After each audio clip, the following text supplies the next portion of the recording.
Hey, what's going on? Welcome to the Dray Way. I'm glad you're here. You know what? We got a pretty good show today, something a little different. Don't forget to hit the subscribe button. If you're new here, welcome. I'm Drayton, your host. We have a great show, so let's get started.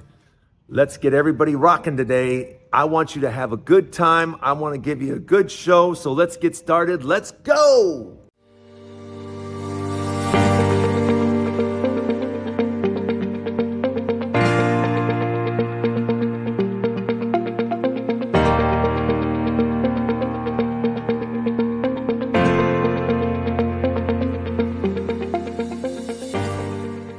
Hey, welcome to the Dray Way. I'm glad you're here. You know, I got a little different show for you today because one of the things I wanted to talk about is home equity. People have more home equity right now than ever before. We're talking about trillions of dollars. But what people are finding out is your home is not a piggy bank. It is not always easy to access that money. And in some cases, it can be extremely expensive to access that equity. And especially right now, with so many people hurting, so many people across the country are just hurting. They just don't have the money they used to. And things continue to get more and more expensive. And more people are going, you know what? We're down on savings. We don't have much cash. We don't have much money.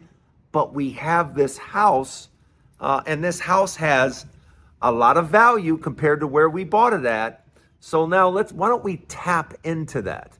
And more people are trying to tap into that equity, and they're finding out it's not inexpensive. Tapping into that equity can be very expensive, but just not that. You know, taxes and insurance, to have that piggy bank, that house as a piggy bank, because I hear that all the time. Well, it's my piggy bank. It's my piggy bank. Okay, well, if you consider it a piggy bank, that's fine, but I never had a piggy bank that I had to insure. I never had a piggy bank I had to pay taxes on. And nowadays, taxes and insurance, depending on where you live, ouch, ouch. That can be really, really expensive. But people are starting to find out, especially like in Texas and Florida. I talk about Florida all the time because it's just in complete crash mode.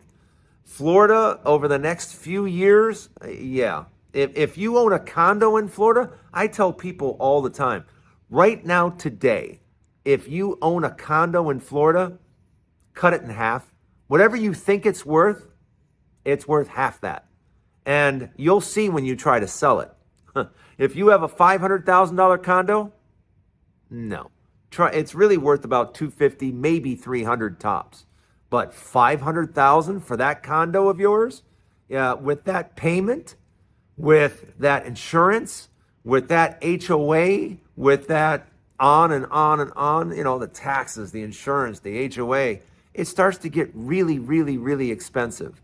And that's what's happening.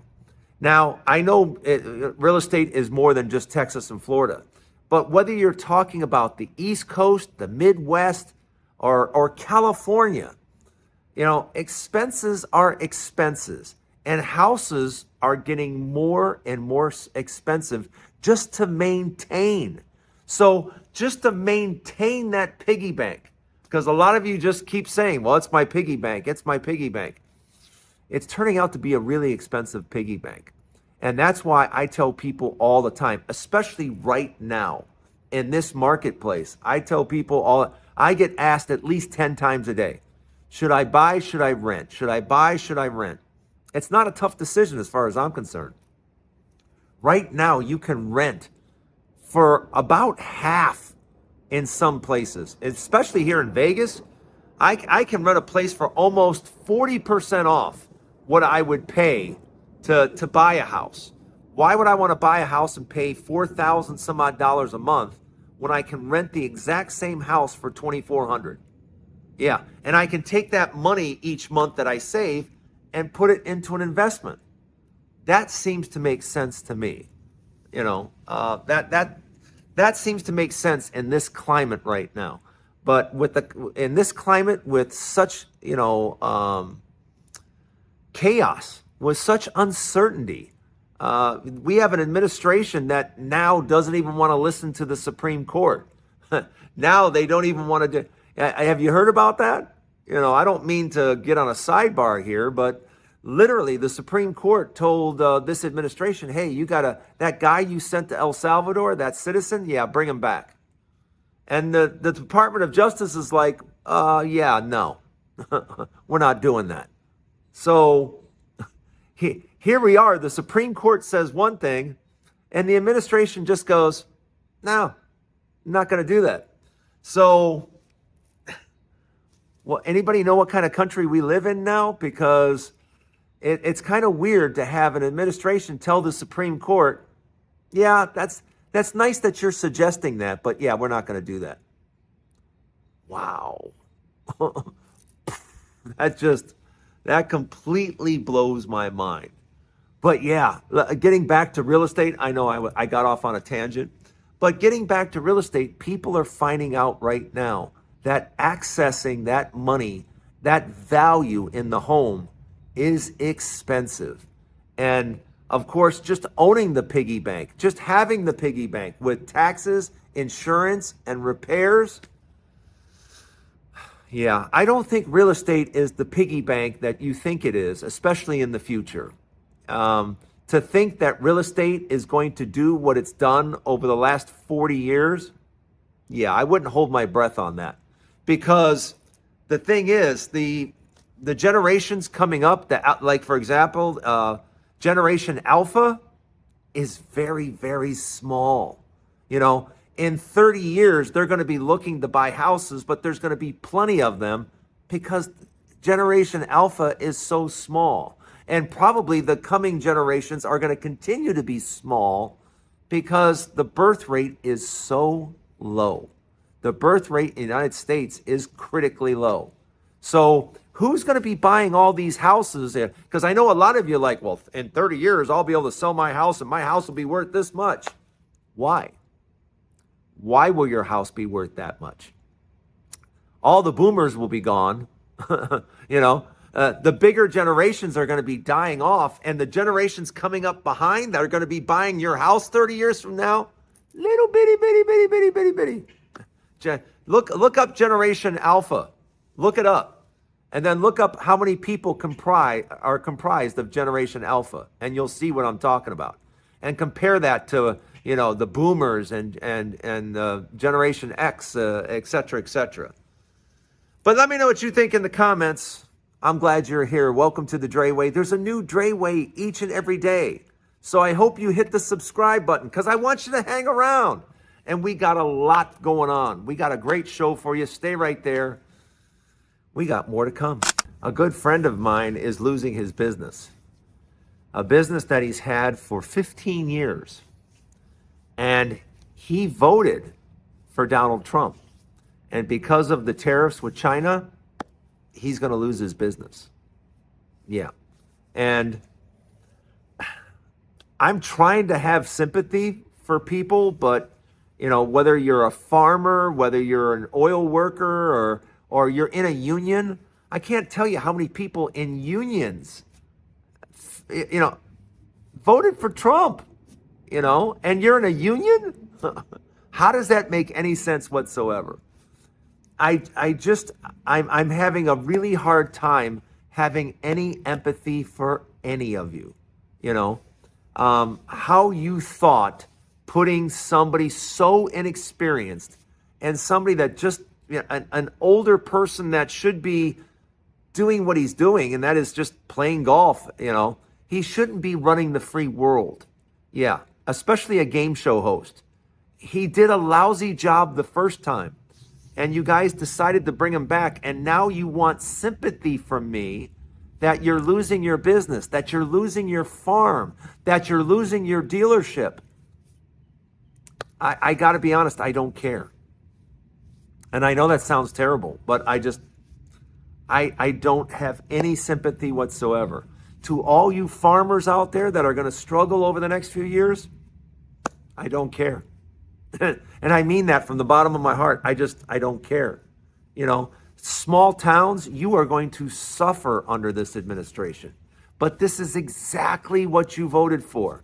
You know, I go to all these small rural towns and stuff like that. And, oh, yeah, Trump.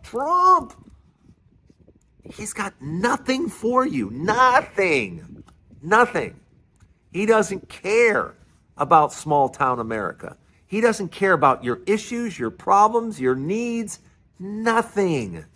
Because a lot of you are just in need. Yeah, especially farmers and rural areas and stuff like that. You guys need the federal government. You guys need assistance and help. Yeah, that's not what the Republicans do. Republicans don't do that. So that's the part that just, once again, oh my gosh, I cannot tell you how much it blows my mind that people in rural and small towns will vote Republican. They don't do anything for you. Nothing. Here, President Biden is trying to bring high-speed internet to people in areas like that, in rural areas. Here he's trying to build infrastructure and make life better, you know? And here, you guys vote for a Republican that, for example, if you want to see just how ruined your town can be, get rid of the post office like Republicans want to do. They want to get rid of the post office. If you want to see your town demise start quickly, get rid of your town post office. And you'll see just how bad things can get and how quickly. Because your lifeblood is that post office. And just so you know, you keep voting Republican, and they want to get rid of that post office. And when that happens, you're in big trouble. Big trouble. All small towns are. But like I said, I just don't, dairy farms, it doesn't matter the type of farm. I have no sympathy for you. You guys in small towns, you keep voting red like it's going to benefit you, and you keep struggling, you know. States keep voting red, you know, Mississippi, you know, Alabama, Nebraska, Oklahoma. You guys keep voting red, and your states are so poor. Louisiana, you know, West Virginia, just poor.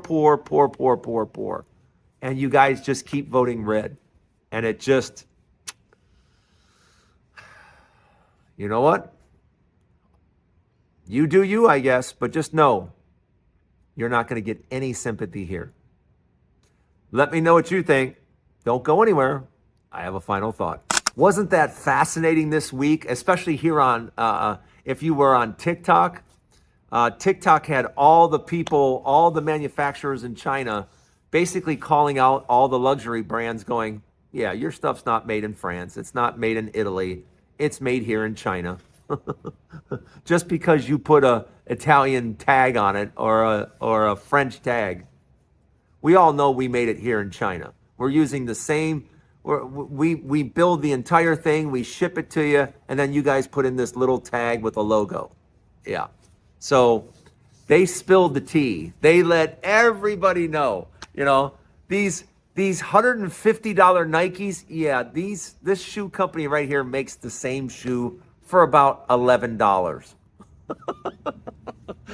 That purse, we make the exact same purse with the exact same material. Oh yeah, we'll do it for about $400 instead of $8,000.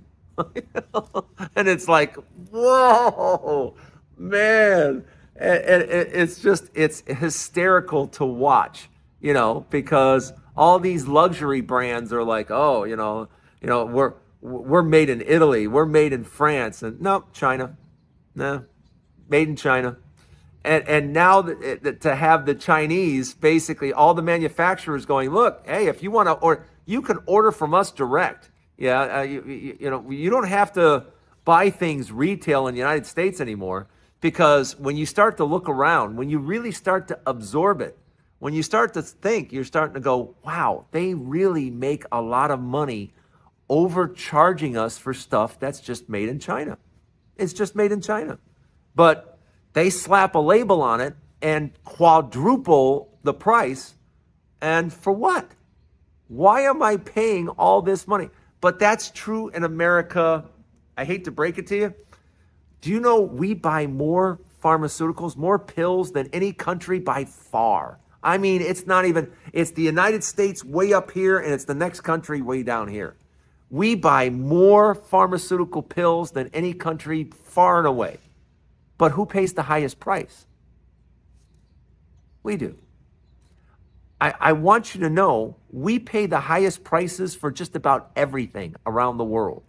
Yeah, we pay the highest price because capitalism. Everybody just wants to make money and they want to make as much as possible. So they take as much as possible from us. And that's why living in America right now, don't tell anyone, but it's kind of a scam.